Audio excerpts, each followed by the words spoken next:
This hermit good lives in that wood which slopes down to the sea. How loudly his sweet voice he rears! He loves to talk with marineres that come from a far country.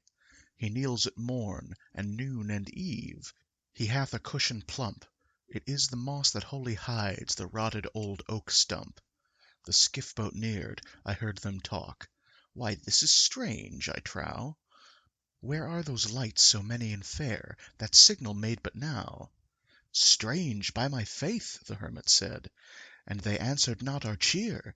The planks look warped, and see those sails, how thin they are and sere.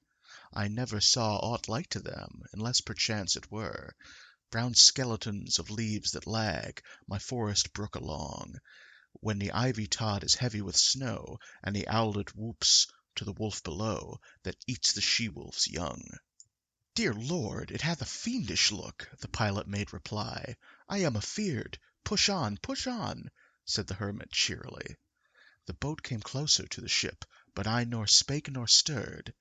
The boat came close beneath the ship, and straight a sound was heard. Under the water it rumbled on, still louder and more dread. It reached the ship, it split the bay, the ship went down like lead. Stunned by that loud and dreadful sound, which sky and ocean smote, like one that hath been 7 days drowned, my body lay afloat. But swift as dreams myself I found within the pilot's boat. Upon the whirl where sank the ship, the boat spun round and round, and all was still, save that the hill was telling of the sound. I moved my lips, the pilot shrieked, and fell down in a fit. The holy hermit raised his eyes, and prayed where he did sit. I took the oars, the pilot's boy, who now doth crazy go, laughed loud and long, and all the while his eyes went to and fro. Ha, ha, quoth he, full plain I see, the devil knows how to row.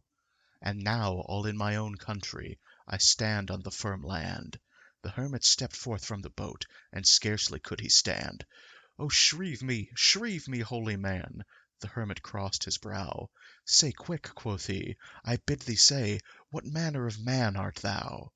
Forthwith this frame of mine was wrenched with a woeful agony, which forced me to begin my tale, and then it left me free.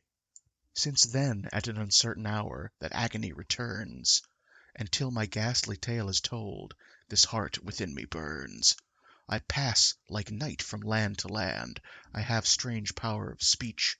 That moment that his face I see, I know the man that must hear me, to him my tale I teach.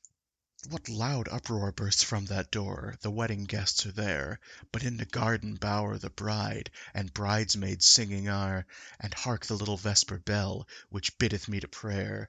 O wedding guest, this soul hath seen, alone on a wide, wide sea, so lonely 'twas that God himself scarce seemed there to be.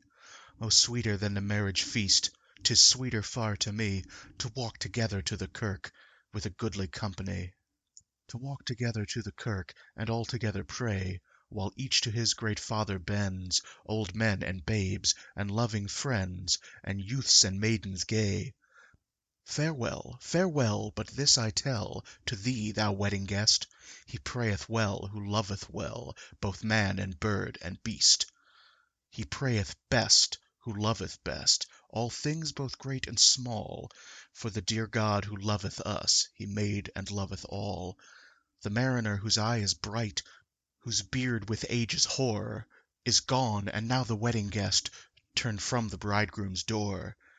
He went like one that hath been stunned, and is of sense forlorn, a sadder and a wiser man. He rose the morrow morn.